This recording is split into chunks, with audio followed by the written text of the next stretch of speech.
Ертегінде отты күннен ғұн туған, оттығыннан от боп ойнап мен туғам. Жүзімді де қысық қара көзімді туа сала жалым менен мен жуғам.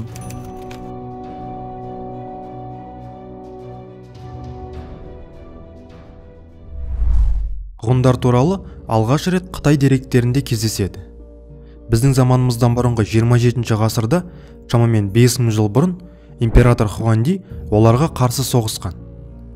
Қытай деректерінде ежелгі Хан империясының ғұндармен соғысы жайлы жиі айтылады. Біздің заманымыздан бұрынғы 3 ғасырда ғұндар өз мемлекетін құрып, Қытайға жаулаушылық жорықтар жасап тұрған. Мөде қағанның кезеңінде ғұндар алып қағанат құрып, хан елін өзіне тәуелді еткен. Ежелгі қытайлар мен ғұндар 300 жыл бойы бір-бірімен тығыз байланыста ғұмыр кешкен. Ақыры 155 жылы ішкі алауыздықтың кесірінен және Қытай империясының қысымынан ғұн империясы ыдырап кетеді. Ғұн империясының құлауынан соң ғұндардың бір бөлігі Қытайда қалса, 100 мыңға жуығы Сяньби тайпаларымен араласып кетті. Ал қалғандары өз атамекенін тастап батысқа жылжыды. Осылайша, біздің заманымыздың 3 ғасырында шығыстан көшкен ғұн тайпалары қазіргі Қазақстан аумағында аялдады. Олардың бір бөлігі оңтүстікке жылжып, қазіргі Өзбекстан аумағында тарихта Эфталит атымен белгілі ақ ғұндар мемлекетін құрады. Ғұн тайпаларының тағы бір бөлігі ары қарай батысқа, Еділ өзені жағасына тұрақтады. Шығыс Еуропа іргесіне аяқ басқан ғұндар тура 200 жылдан кейін батыс әлемін дүр сілкіндіреді.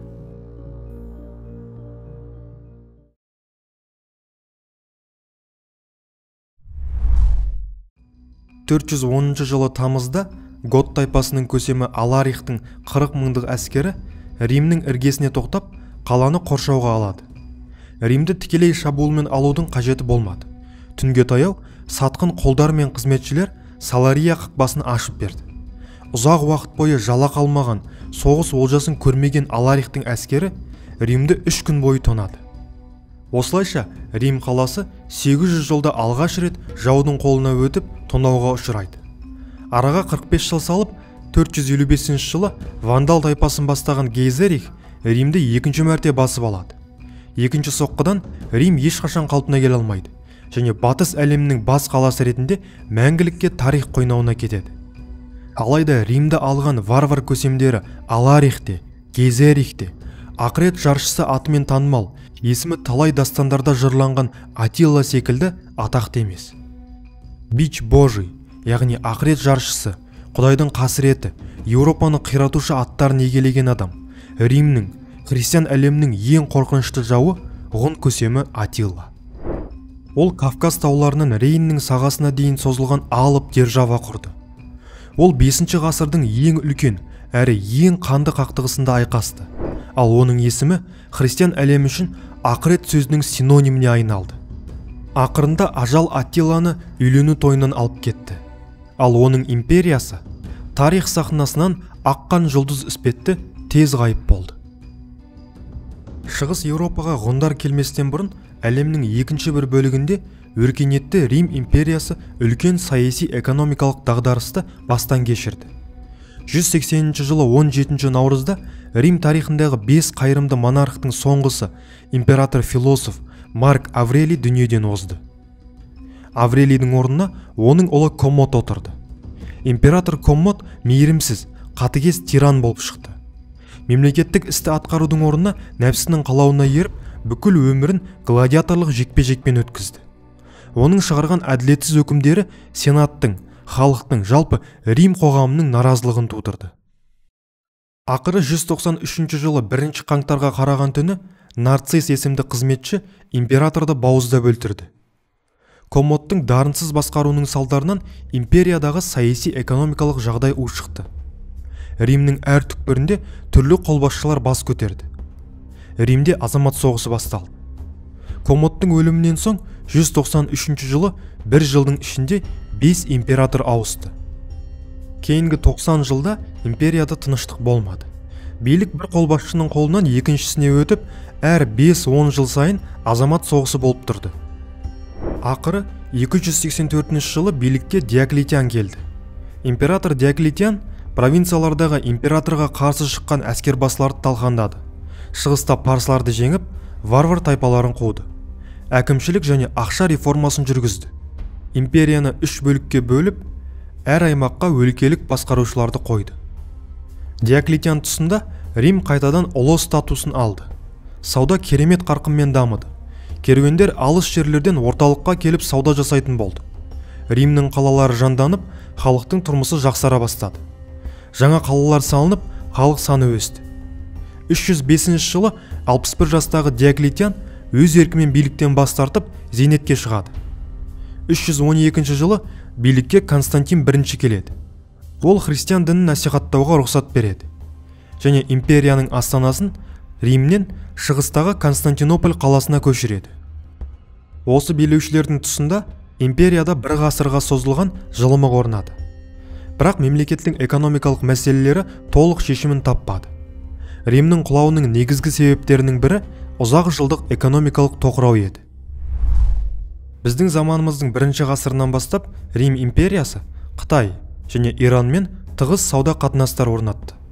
Римдіктер қытайлықтарды жүзбе-жүз көрмесе де, қытайлық жібекті, дәмдеуіштер мен иіссуларды қолданды. Сауда жасап, шығыс тауарларын сатып алу үшін оны бір нәрсемен айырбастау керек еді. Яғни валюта қажет. Римдіктер валюта ретінде алтын мен күмісті пайдаланды. Нәтижесінде Римнің бұл экономикалық саясаты сауда айналымның тоқырауына алып келді. Рим тауарларды экспорттамай, тек қана импорттаумен айналысты. Бірақ римдіктер тиімді сауда жасап жатқанына сенімді еді. Себебі шығыс тауарларын сатып алу үшін жерден алтын мен күмісті қазып алса болды деген ойда болды. Белгілі бір уақытқа дейін бәрі осылай болып келді. Яғни Рим үкіметі негізсіз алтын монеталарды басып шығара берді. Содан Римнен сыртқа шығарылатын құнды металдардың саны күрт өсті. Алтын қоры уақыт өте азая бастады. Алайда Рим легиондары жаңа жерлерді жаулағанда бұл мәселе ондай қатты байқалмады. Рим жаңа қалаларды жаулау арқылы қазынаны толтырып отырды. Алтын дефициті білінбеді. Ал жаулаушылық жорықтар тоқтаған соң империя жыл сайын кедейлене берді. Қазынада қаражат азая түсті. Өкімет бұл мәселені алтын монетаға қола араластыру арқылы шешуге тырысты. Нәтижесінде айналымда ақша көбейгенімен ол құнсызданып шыға келді. Бірте-бірте бұл инфляцияға әкелді. Дағдарыстың тағы бір себебі Рим империясының салық саясаты. Халыққа салынатын жоғары салық ауыртпалығы наразылық тудырды. Алайда салық мемлекет үшін негізгі табыс көзі болды. Өкімет халықтың қаражатын қысып, оны мемлекеттік шығындарды қаржыландыру үшін пайдаланды. Христиан діні. Римнің берекесін қашырған көп фактордың негізгісі. Константин I-ге дейін Римде діни толеранттылық сақталған болатын. Христиандықтан басқа кез келген дінді ұстануға рұқсат етілген еді. Керек десеңіз, император Диоклетиан кезінде христиандарды қудалау, шіркеулерді қирату мемлекеттік деңгейде жүзеге асырылды. Христиан діні өкілдері жәбірленуші рөлінде еді. 312 жылы Константиннің билікке келуімен христиан дініне рұқсат берілді. Христиандыққа рұқсат беру арқылы империяны біріктіруді көздеген Константин, керісінше, империя халқының діни негізде бөлінуіне себеп болды. Бұған дейін қуғындалып келген христиандар енді керісінше, өзге дін өкілдерін қудалауға кірісті. Діни қақтығыстар елдің тұтастығын бұзды. Елдегі дағдарыстың салдарынан әскерді қаржыландыру күрт төмендеді. Бұл өз кезегінде Рим халқының легиондарға қосылу құлшынысын азайтты. Армия жыл сайын өз қуатын жоғалта берді. Легиондардың санының азаюы, әскердің қуатының төмендеуі Рим шекарасын варварлардың шабуылына осал етті. Римнің әскері 700 мың болғанымен, ол мемлекеттің әр түкпірінде шашыраңқы орналасты. Яғни Римге шабуыл жасаған 20 мыңдық варвар жасағы Рим легиондарын еш қиындықсыз жеңді. Дәл осы уақытта Рейн-Дунай қорғаныс шебінің қарама-қарсы жағында өте күрделі саяси процесс жүрді. Риммен шекаралас аймақта өмір кешкен ұсақ герман халықтары тайпалық бірлестіктер құрды. Алеман, Сакс, Франк, Вандал, Гот тайпалық одақтарын құрды. Алайда бұл бірлестіктердің әскери қуаты артқанымен, олар Римге қауіп төндірмеді. Керісінше, соңғы бірнеше ғасырда герман халықтарымен тығыз сауда қарым-қатынас орнатты. Сондай-ақ оларға саяси тұрғыдан ықпал жасап отырды. Германдықтар Риммен сауда мәдени қатынас жасау арқылы Римнің саяси мәдени дәстүрін қабылдады. Осылайша олар корольдік биліктің алғашқы формасын қалыптастырды. Рим әлемі мен Герман әлемі саяси тепе-теңдік күйде өмір сүрді. 370 жылдан бастап Шығыс Еуропаға ғұндардың басып кіруі жағдайды түбегейлі өзгертті. Еуропада соңғы бір ғасырда сақталған саяси баланс бұзылды.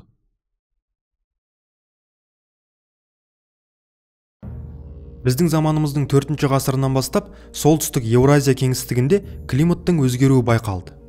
Солтүстік аймақтағы орташа температураның күрт жылынуы немесе салқындауы Шығыс Еуропаны, Скандинавияны мекен еткен халықтардың орталық және батыс Еуропаға жылжуына алып келді. Жалпы бұл оқиғаға байланысты тарихшылар бірнеше нұсқаны белгілейді.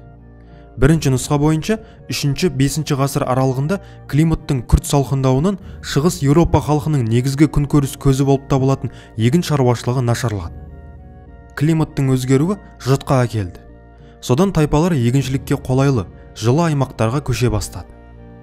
Екінші нұсқа бойынша керісінше климаттың жылынуынан Шығыс Еуропада адамдардың саны шамадан тыс артты. Бұл өз кезегінде варвар тайпаларының жаңа жер іздеп Римге ағылуына әсер етті. Содан 370 жылға қарай Шығыс Еуропада мекен еткен герман халықтары себеп табылса батысқа ағылуға дайын тұрды. Олардың қуанышына немесе өкінішіне орай бұл процестің соңғы нүктесін шығыстан келген ғұн тайпалары қойды. Солай 370 жылы жаңа қоныс іздеп Шығыс Еуропаға табан тіреген ғұндар халықтардың қоныс аударуына әсер еткен негізгі фактор. Халықтардың Римге жаппай ағылуы 375 жылы басталды. Сол кездегі Рим тарихшысы Амиан Марцелин варварлардың шабуылын сипаттай отырып, империяға түскен барлық қиыншылықтар тек қана ғұндардың әсерінен деп тұжырымдады. 375 жылы ғұндар готтарды талқандады. Паназ деген гот тайпалары 376 жылы Шығыс Рим императоры Валентке оларды өз қорғауына алуды сұрап хат жазды. Бұған қатысты Амиан Марцелин былай дейді: бір қарағанда шексіз болып көрінетін бұл соғыс құмар халықтың болмысына сай өзімшілдігі ғайып болды. Осындай аянышты күйде Дунай өзенін жағалай орналасты. Қолын жайып, көз жасын төгіп, өздерінің бар қайғысын жеткізгендей болды. Олардың бар болуы, не жоқ болуы Рим императорының рақымына байланысты еді. Егер де император рақымына бөліп готтарға қоныс берсе, олар Рим заңдарына бағынуға және императорды құрметтеуге уәде берді. Сондай-ақ мемлекеттің шекарасын қорғаймыз деп сендірді. Өтініштері қанағаттандырылды және империя өкіметі оларды қызметке қабылдады. Дунай арқылы Рим империясына жеткізілді. Шығыс Рим империясының билеушісі Валенттің бұйрығымен ғұндардан зәбір көріп, Балқанға қоныстанған Вестгот тайпаларына қолдау көрсету мақсатында қазынадан ақша бөлінді. Алайда аймақтағы Рим шенеуніктерінің жемқорлығы салдарынан Вестготтарға көмек жетпей, олардың тұрмысы нашарлады. Готтардың көбі ашаршылыққа ұшырап қырылды. Кейбірі тіпті өз балаларын құлдыққа сату арқылы күн көрді. Ақыры 378 жылы өлкелік шенеуніктердің көрсеткен қысымы мен қанауы Вестготтардың империяға қарсы бас көтеруіне алып келді. Көтерілісті басу мақсатында император Валент әскер жасақтады. Алайда негізгі легиондардың келуін күтпей, өз әскерімен көтерілісті жаншуға кіріседі. Содан 378 жылы Адрианополь түбіндегі шайқаста Рим әскері жеңіліп, император Валент қайтыс болды. 379 жылы Константинопольде Шығыс Рим императоры болып Феодосий бірінші тағайындалады. Римнің бағына орай Феодосий дарынды, қабілетті адам болып шықты. Ол гот тайпаларын жеңіп, олардың бір бөлігін қырып, қалған бір бөлігін Мезияға қоныстандырады. Готтардың тағы бір тобын Батыс Римге айдап салады. Осы саясат арқылы қысқа уақытқа болса да, Феодосий Рим империясын қайта біріктіреді. Айта кету керек, батыс пен шығысты біріктіріп, бұрынғы үлкен Рим империясын қайта құрған соңғы император Феодосий. Одан кейін империя мәңгілікке екіге бөлініп кетті. Варварлардың бақытына орай 395 жылы атақты Феодосий қайтыс болады. Оның өлімінен кейін империя қайтадан екіге ажырап, варварлардың шабуылы күшейеді. Билікке талас басталады. Бір сөзбен айтқанда анархия. шығыста Константинопольде билікке Феодосийдің ұлы Флавий Аркадий келеді. Ал батыс Римде Феодосийдің екінші ұлы Флавий Ганнорий таққа отырады. Осылайша 395 жылы біржолата және мәңгілікке ұлы Рим екіге бөлінеді. Содан империядағы тұрақсыздықты пайдаланған варварлар, нақтырақ айтсақ Вестгот көсемі Аларих, өзі өмір сүрген мемлекетті тонауды, оның халқын қанауды асқан махаббатпен жүзеге асырады.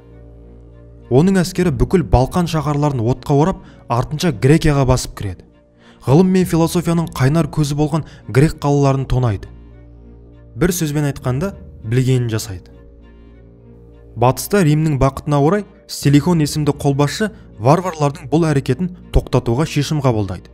Стилихон батыс Римнің бас қолбасшысы. Император Ганнорий әлі бала болғандықтан елдегі билік пен әскер Стилихонның қолында болды.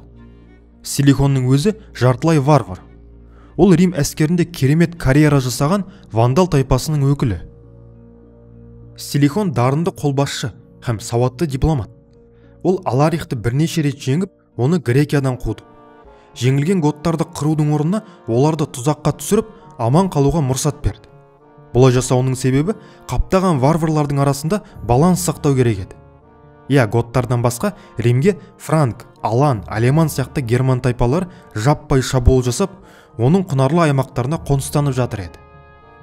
Бұл жағдайда Рим үшін тайпалар арасында тепе-теңдікті сақтап, оларды біріктірмей, бір-біріне қарсы қойып отыру маңызды еді. Дәл осы саясатты Стилихон тиімді жүзеге асырды. Ол варварлармен соғыса отырып, керек кезде одақ та құрды. Стилихон кейде Аларихпен одақ құрып, өзге герман тайпаларына қарсы соғысса, бірде керісінше, басқа герман тайпасымен одақ құрып, Аларихты шапты. Осылайша, Стилихон қолбасшылық ғұмырында бірде-бір шайқаста жеңілмеді. Себебі варварларға қарсы сауатты саясат жүргізіп, Римді қорғады.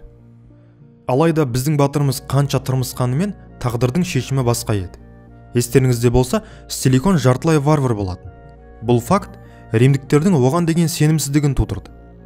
Оның варварларға деген аса мейірімділігі үкімет тарапынан күдік тудырды. Содан Стилихонның Римді қайта біріктіруге бағытталған үлкен жорығы қарсаңында оны барлық әскери шенінен айырып, артынша жанын алды. Стилихонның өлімі Римде хаос тудырды. Онсыз да ушығып тұрған, толық шешімін таппаған мәселелер одан сайын ушықты. Мықты қолбасшының болмауы легиондардың жеңілуіне алып келді. Ақырында мұның соңы Римнің 800 жылда алғаш рет жау қолына өтуімен аяқталды. Батысқа жылжып, Альпі тауларын артқа тастап, Италияға басып кірген Аларих 410 жылы Римді басып алып, 3 күн бойы тонады.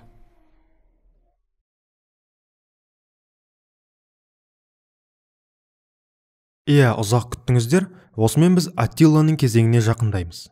Дәл осы уақытта шамамен 400-410 жылдары қай жерде туылғаны нақты белгісіз мұнжықтың отбасында Аттила есімді сәби дүниеге келеді. Жалпы Аттиланың қай жерде дүние есігін ашқаны белгісіз. Кейбір тарихшылардың пікірінше қазіргі Венгрия, яғни Паннонияда туылған. Ал бір тарихшылар Еділ өзенінің бойында өмірге келген дейді. Рим империясына тікелей қауіп төндірместен 65 жыл бұрын, яғни 376 жылы, ғұндардың Рим шекарасына алғашқы шабуылы кезінде готтарды одан әрі батысқа қуады. Өздері Рим империясына тікелей шабуыл жасауға батылы бармады.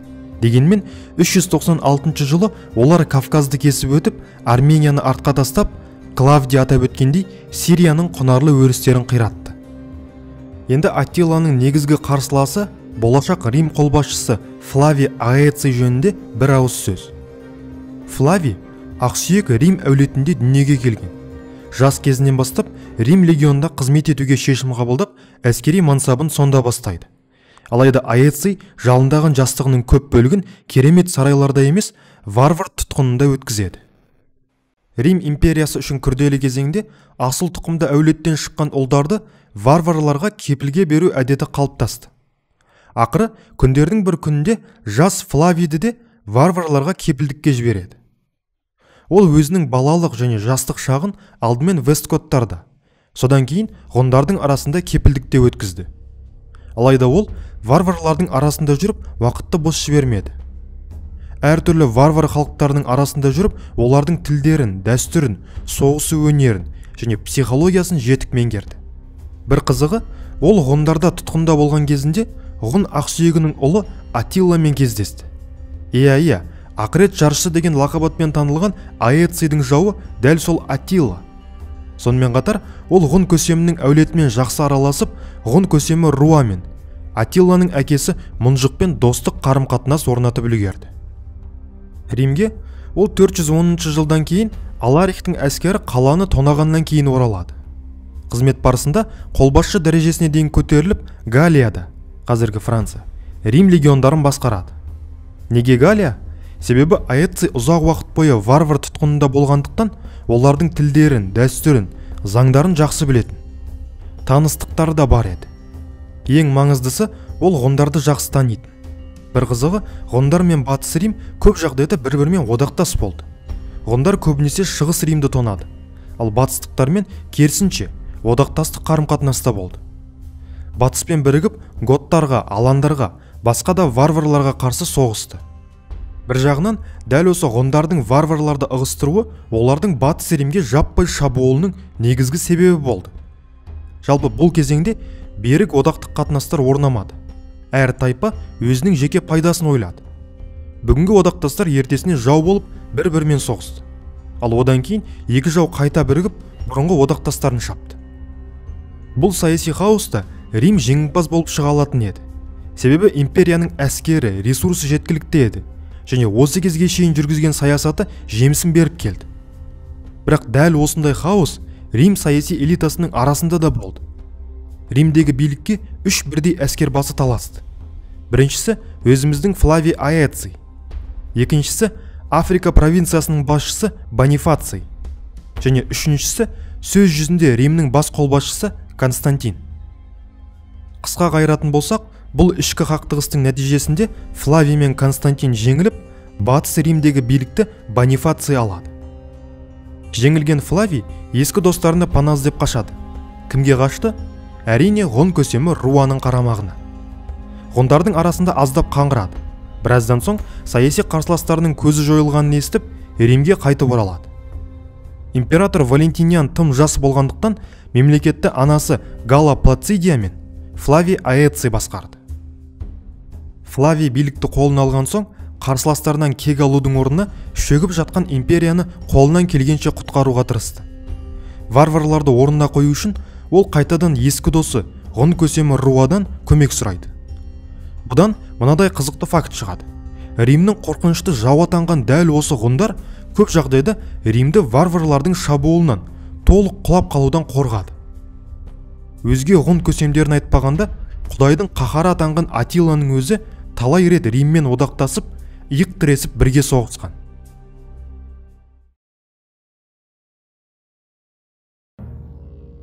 Осымен біз Атиллаға да келіп жеттік. 432 жылы ғұнның атақты көсемі Руа қайтыс болады. Оның орнына алғашында Атилланың әкесі Мұнжық отырады. Көп ұзамай 433-434 жылдары Мұнжық көсем қайтыс болады. Билікке ұлдары Атилла мен Бледа келеді. 433 жылы Шығыс Рим императоры Феодосий Руамен келісім жасау үшін елшілік жібереді. Бірақ Руаның қайтыс болғаны жайлы хабар келеді, және оның орнына Атилла мен Бледа отырғаны белгілі болады. Содан Рим елшілерін Атилла мен Бледа қабылдайды. Кездесу империя шегінде, Дунайдың оң жағалауындағы Маркус қаласының жанында өтті. Елшілер ғұн басшыларының талаптарын тыңдады. Атилланың талабы былай болды. Дунайдағы варварлармен Феодосий келісімін бұзу керек. Империялық әскерде қызмет еткен, немесе империя ішінде қоныстанған барлық ғұндарды қайтару. Ғұндармен соғысқан кез келген варварлық тайпаға көмек көрсетуден бас тарту. Империя үкіметі ғұндарға 350 фунттың орнына 700 фунт алтын төлейді. Елшілер осы талаптардың барлығына келісуге мәжбүр болды. Өйткені Атилланың шарты қарапайым. Олар келісімді қабылдайды, немесе соғыс. Маргустағы әйгілі кездесу ғұндардың дипломатиялық жеңісімен аяқталды. Атилла мемлекеттік істерді туған ағасы Бледамен бірге жүргізді. Жалпы Атилланың ағасына деген көзқарасын, Бледаның мінез құлқын мына оқиғадан жақсы байқаймыз. Замандастарының хабарлауынша, Бледа көсем мавританиялық Зерко есімді қортықты жақсы бағалаған. Зерконың бойының кішілігі, оның кекештеніп сөйлеуі және оның бала сияқты жүрісі әр көргенде Бледаның күлкісін келтіретін. Сол себепті Зерконы сарайда өз қарамағында ұстады. Тіпті оған арнайы орын, бөлме дайындап берді. Бір күні Зерко қашып кетті. Бұл әрекеті Бледаның ашуын туғызды. Оны ұстап алып зынданға тастайды. Бледа одан бұл әрекетінің себебін сұрағанда, Зерко оған әйелдермен сөйлесуге рұқсат бермейтінін айтып шағымданады. Мұны естіген Бледа қарқылдап күледі. Содан ол Зеркоға Шығыс Римдегі ақсүйек әйелдердің бірін алдыртып береді. Бірақ жаңағы Зерко есімді қортық әр көргенде Аттиланың ызасын келтіретін. Аттила қортық адамды мүлде төзе алмайтын және бір сәтке де көз алдында көргісі келмейтін. Осы себепті ол Бледаның осындай ұшқалақ, жеңіл мінезін ұнатпады. Аттила мен Бледа империяның екі жағында соғысты. Аттила көбінесе Шығыс Римге жақын оңтүстікте соғысса, Бледа керісінше солтүстік батыс бағытында жорықтар жүргізді. Дегенмен екі бауыр 12 жыл бойы 445 жылға шейін бірге биледі. 445 жылы Бледа қаза табады. Неден өлгені нақты белгісіз. Біреулер оны Аттила өлтірді десе, біреулер өз ажалымен өлді дейді. Содан 434 жылы ғұндар мен Шығыс Рим келісімге келгеннен соң, шынымен де 6-7 жыл бойы 441 жылға дейін екі держава арасында соғыс болмады. Бірақ 441 жылы ағайынды Бледа мен Аттила Ромей державасының Балқан провинцияларына жаңа шабуыл ұйымдастырды. Және Дунайдан асып, Марк, Сингидунум, қазіргі Сербия астанасы Белград, Сирми сияқты ірі қалаларға шабуыл жасады. Көптеген тарихшылар ғұндардың бұл жорығы бұрынғыдан өзгеше болған, варварлар қарапайым тонаушылық шабуылдармен қатар қалаларды жүйелі түрде қоршауға алғанын атап өтеді. Бұл ғұн тайпа одағында қалалық елді мекендерді қоршауға алатындай білімі, тәжірибесі және техникалық мүмкіндіктері бар немістер, славяндар және басқа ұлттардың пайда болуымен байланысты еді. Константинополь өзінің классикалық тактикасына жүгінді: дипломатия және ғұн басшыларына ақшалай төлемдер жасау. Аттиланың Римге жасаған жорықтары өзге герман тайпаларының шабуылдарынан айырмасы аз еді.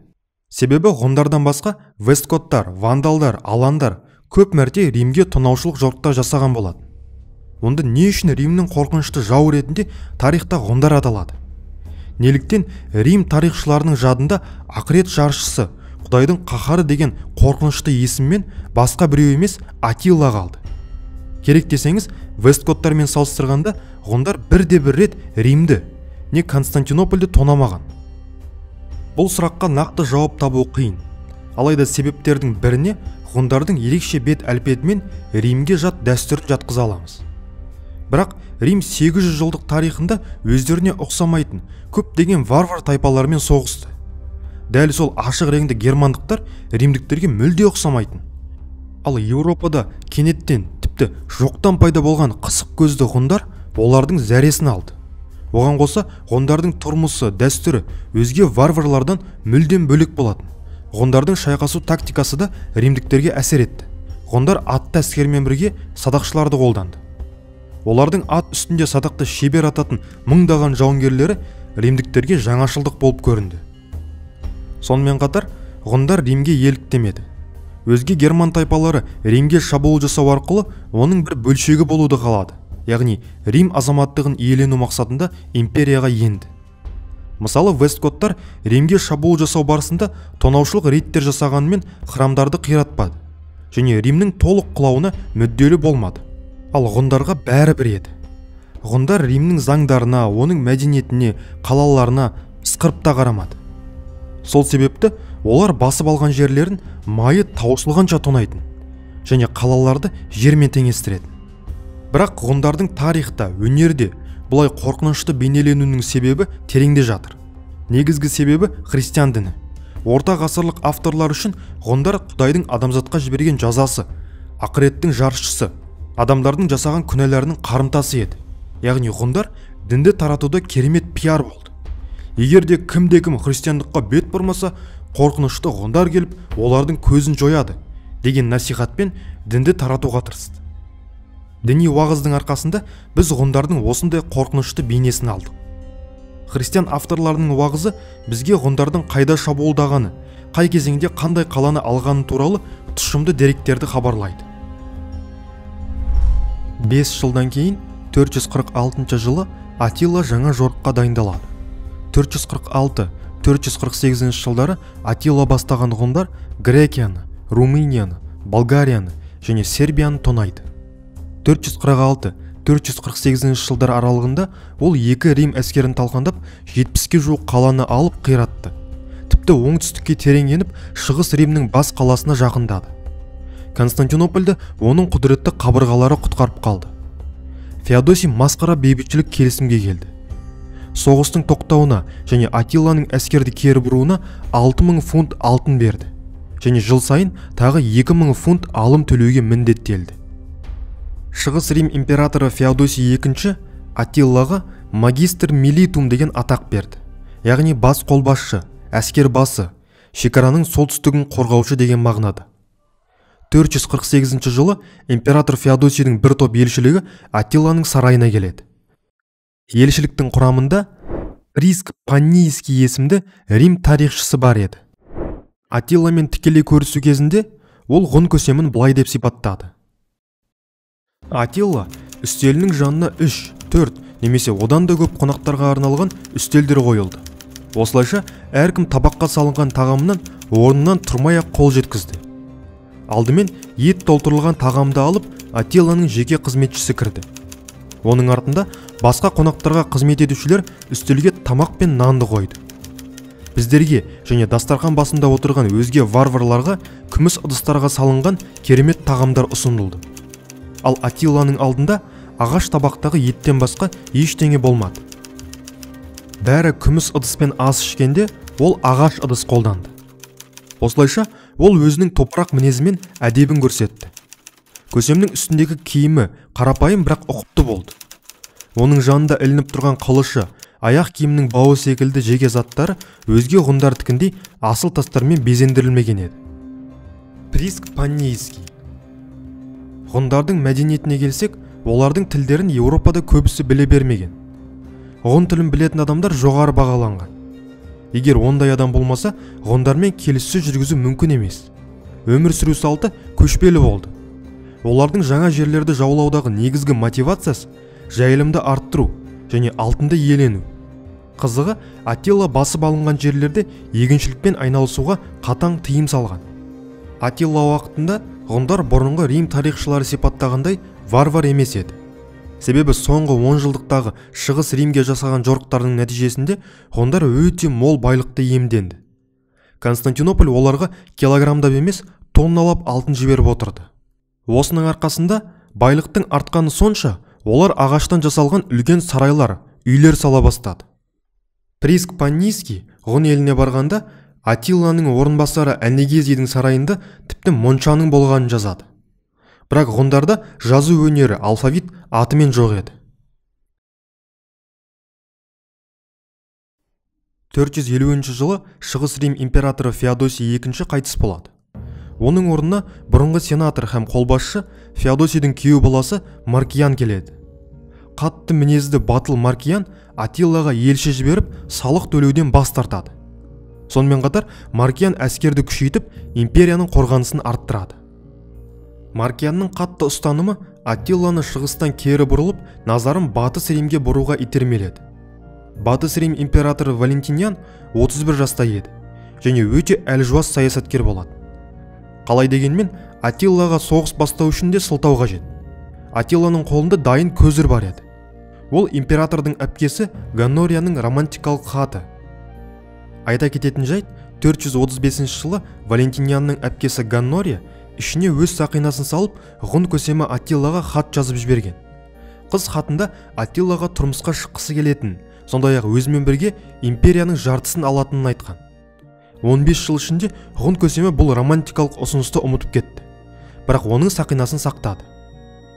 450 жылы Атилла бұл оқиғаны еске түсірді. Валентинианға Ганорияны алатынын айтып, онымен бірге Батыс Рим империясының жартысын иемденетінін айтып хабарлама жіберді.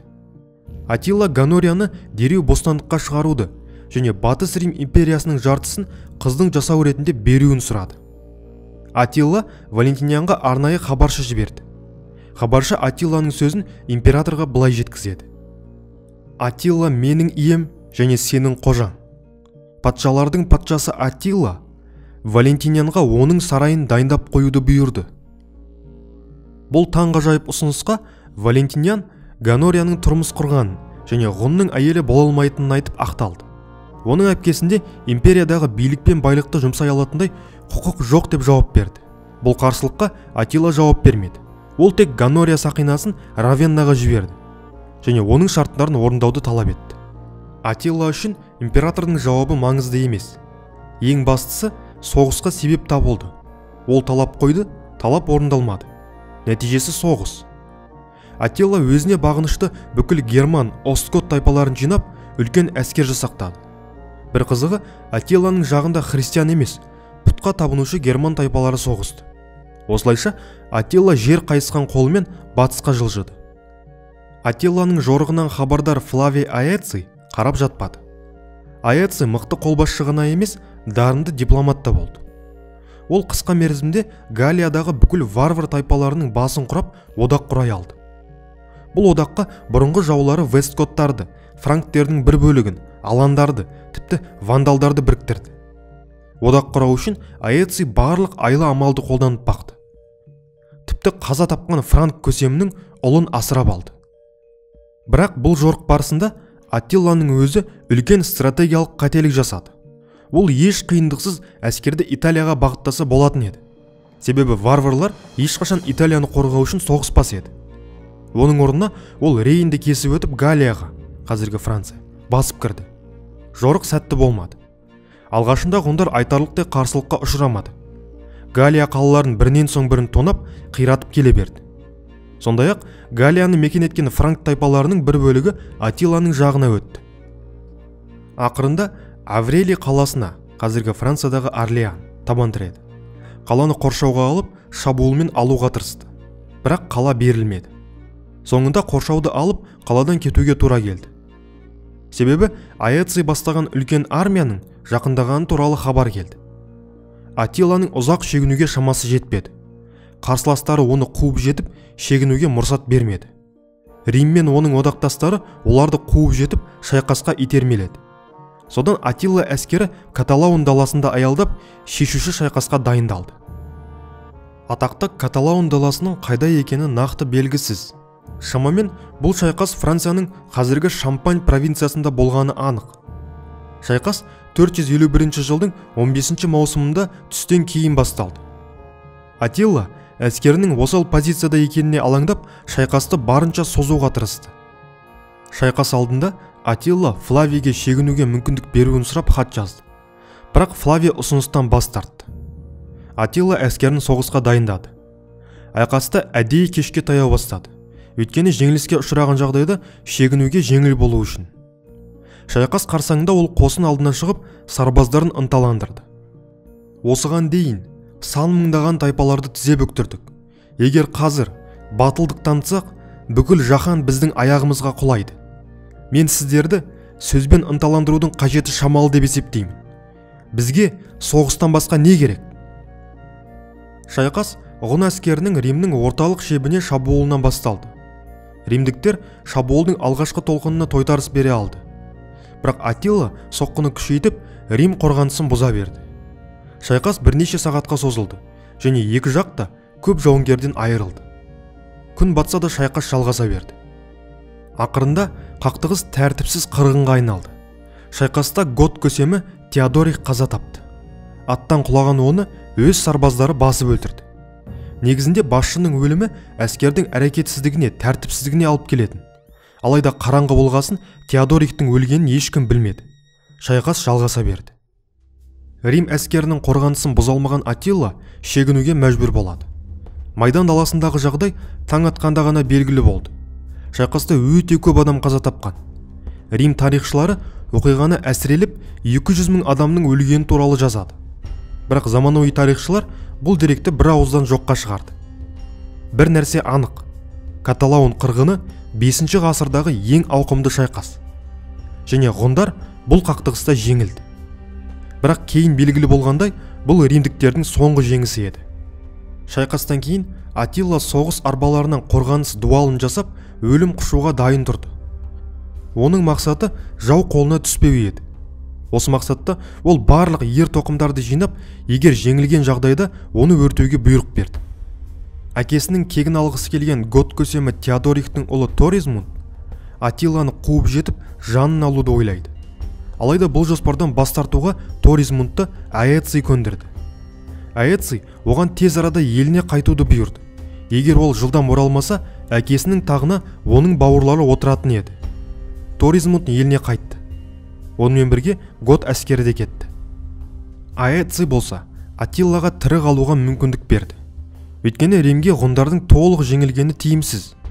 Вестготтар, вандалдар және франктер Рим үшін уақытша одақтас болғандықтан, егер ғұндар болмаса, олар жағдайды пайдаланып Римге қарсы шабатын. Сол себепті Аэций Аттиланың қаза табуын қаламады. Бірақ бұл жолы Аэций оңбай қателесті. Арада бір жыл өтер өтпестен жеңіліске ұшыраған Аттила екінші мәрте Римге аттанды.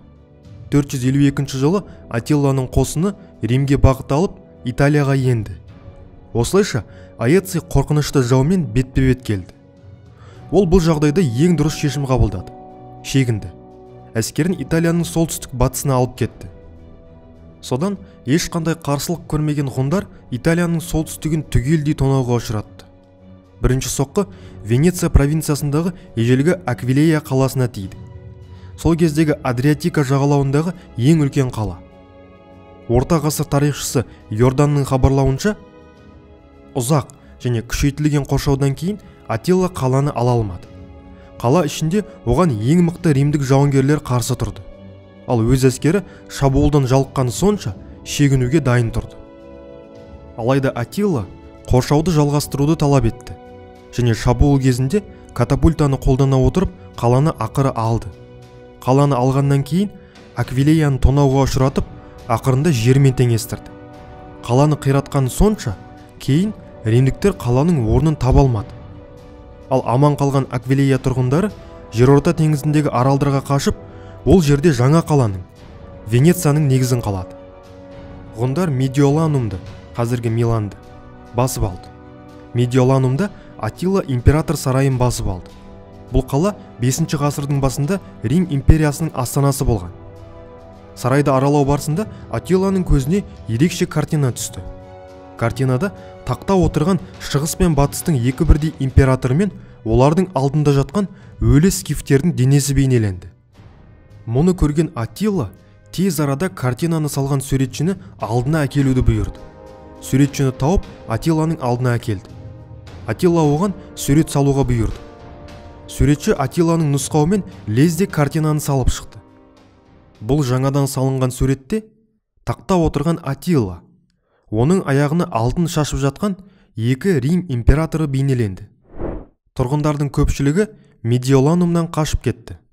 Қаланы алған Аттила әскеріне айызы қанғанша Миланды тонауға рұқсат берді. Рим жерлері Аттиланың шабуылынан қатты зардап шекті. Дегенмен, мұндай жағдай ғұндардың толық жеңгенін білдірмеді. Себебі Флавий шегінгенмен негізгі әскерді сақтап қалды. Және Аттилаға қарсы шешуші соққы беруге әзір тұрды. Мұндай жағдай ғұндардың қозғалысын тарылтты. Қалай болғанда да Аэцийдің әскері Римнен алыста еді. Ғұн әскері итальян қалаларын бірінен соң бірін алып Римге жақындай берді. Ал осы уақытта Рим папасы Лев I бастаған бір топ римдік шенеуніктер Аттиламен кездесуге аттанды. Бұл кезеңде Рим христиандықты толық қабылдаған болатын, және шіркеу басшысының билігі күшейген кез еді. Лев I папа атағын алып Римнің саяси мәселелеріне араласты. Аттила Рим папасын қарсы алып, онымен диалогқа отырды. Әңгіме барысында Лев I ғұн көсемін Римге бармауға көндіреді. Осы кездесуден кейін Аттила кері бұрылып Дунайға қайтады. Жалпы Аттиланың бұл әрекетін тарихшылар мынадай бірнеше себеппен түсіндіреді. Орта ғасырлық христиан тарихшыларынан бастайық. Олар бұл оқиғаны христиандықтың ұлы жеңісі деп келтіреді. Папа мен Аттиланың кездесуінде Лев папаның артында отты семсермен періште тұрған. Оны көрген Аттила қорыққаннан кері қайтқан. Немесе ұлы һәм қасиетті Рим папасы өзінің діни насихатымен ғұн көсемін Римге бармауға көндірді деген нұсқаларын айтады. Негізінде Аттиланың кері қайтуының бірнеше рационалды себебі бар. Біріншіден, Рим папасы Аттиламен кездесуде оған өте үлкен сомада алтын ұсынған. Содан Аттила Римді шабудың қажеті жоқ деп санап кері қайтқан. Екіншіден, шынымен де ғұн көсемі өте дәстүршіл адам болғандықтан Рим папасының Құдай туралы уағызына сенген. Оған қоса 410 жылы гот көсемі Аларихтың Римді тонағаннан кейін көп ұзамай қайтыс болғанын Аттила жақсы білетін. Үшіншіден, ол уақытта Аттиланың әскерінде оба ауруы өршіп тұрды. Онымен қоймай, азық-түлік, провизия мәселесі де уақыт өткен сайын ушыға берді. Төртіншіден, Аэцийді қарап жатпады. Ол Аттиламен соғысуға үлкен армия жасақтады. Онымен қоймай, ол Шығыс Рим императоры Маркиянмен байланысып, Маркиянды Дунайдағы ғұн иеліктеріне шабуыл жасауға көндірді. Стратегиялық тұрғыдан Аттиланың жағдайы мәз емес еді. Егер шығыста Маркиян Дунайға шабуыл жасаса, ол қоршауда қалатын еді. Оған қоса, Римнің қаншалықты қарсыласатыны белгісіз. Римді ұзақ уақыт бойы қоршауда ұстау Аттиланың жағдайында мүмкін болмады. Міне осы факторлардың барлығы Аттиланың Римге бармауына себеп болды. Қалай дегенмен, Аттила үшін бұл жорық өте сәтті болды. Ол тонна алтынмен қайтып оралды және 451 жылы Каталаун шайқасында жоғалтқан абыройын қайтарды. Содан 452 жылы Дунайға қайтып оралды. Оның жорықтан оралуына орай үлкен мереке ұйымдастырылды. Ол батыстан жаулап алушы ретінде оралды. Өзімен бірге алтын мен үлкен олжа алып келді. Сарайына жеткен соң өз гаремін Ildiko есімді сұлумен толықтырды. Жеңісіне орай Ildikoға үйленіп, үлкен той ұйымдастырды.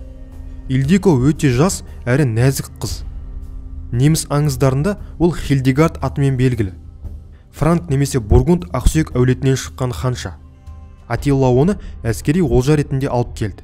Содан 453 жылдың наурыз айында үйлену тойынан кейін неке түні Аттила белгісіз жағдайда дүние салды. Оның неден өлгені жұмбақ. Тойдан соң өз төсегінде қаза тапқаны белгілі. Аттиланың өліміне қатысты ең көп тараған нұсқа Аттила өмір бойы мұрнынан қан кетіп ауырған. Неке түні ішіп ұйықтап қалғанда мұрнынан қан кетіп, содан тіл тартпай кеткен. Оның өлімінен кейін ғұн империясы бар болғаны бірнеше жыл өмір сүрді. Аттила тірі кезінде Римді құлатпаса да, оның өлімі батыс Римнің түбіне жетті. Себебі Аттиланың өлімінен оның ең басты жауы Аэций зардап шекті. Қорқынышты ғұндардан енді қауіп болмағандықтан империяда Аэцийдің де қызметі қажетсіз болып қалды. Анығында сарайдағы шенеуніктерге Аэцийдің өте ықпалды болғаны ұнамады. Әскербасының күшінің артқаны сонша, ол өз ұлын императордың қызына үйлендіргісі келді.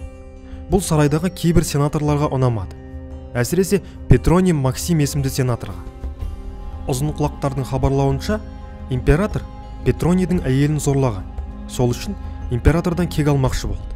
Максим жоспарын жүзеге асыру үшін император Валентинианға келіп, Аэций туралы әртүрлі қауесет өтірік әңгіме дақпырттар айтты. Ол Аэцийдің билікті тартып алып, император болғысы келетінін, сондай арам ойы бар екенін айтты. Валентинианның бұл адамға неліктен сенгені түсініксіз. Онымен қоймай, Максимнің әйелін зорлаған болса. Ал империяны 30 жыл бойы адал қорғап келген Аэцийден бұлай күмәнданған да ақылға қонбайды. Сонда 30 жыл бойы императорға қарсы шықпаған адам не үшін енді императорға қарсы шығу керек? Патшаның логикасы түсініксіз. Содан император Максимнің сөзіне иланып, елдің қорғаушысы Флавий Аэцийді сарайға шақырады. Және сол жерде барлық әскери шенінен айырып, қолбасшының жанын алады. Валентиниан бір сенатордан оның бұл ісі туралы сұрағанда, сен сол қолыңмен оң қолыңды шауып тастадың деген екен. Көп ұзамай, император бұл әрекетінің бұрыстығына көзі жетті. Жарты жылдан соң әскердің арасында жүрген кезде екі ғұн жендеті оны өлтіреді. Мұны көрген Рим жауынгерлері саусағының ұшында қимылдатпайды. Себебі олар империяның қорғаушысы Флавий Аэцийге шын берілген еді. Ал қолбасшыны өлтірген ақымақ Валентинианға олар пысқырып та қарамады. Ақыры Римге қорған болар мықты тұлға болмағасын мемлекеттің тағдыры отқа тасталды. Империяға жан-жақтан әртүрлі варвар тайпалары шабуылдай бастады. Римдегі төңкерісті пайдаланып, вандал көсемі Гейзерих Карфагеннен әскери флотпен Батыс Римнің астанасына аттанды. Осылайша 455 жылы Гейзерих бастаған вандалдар Римге шабуыл жасап, оны тонайды. Гейзерихтің шабуылы жойқын болды. Вандалдар қаладағы сәулетті ғимараттарды, театрларды, сарайларды қиратып, қаланы толықтай күйретті. Вандалдардың жасаған әрекетінен қазіргі кезде жиі қолданылатын вандализм термині пайда болды. Бұдан 20 жылдан соң 476 жылы тағы да сол варварлардың шабуылынан Батыс Рим империясы мәңгілікке өмір сүруін тоқтатты.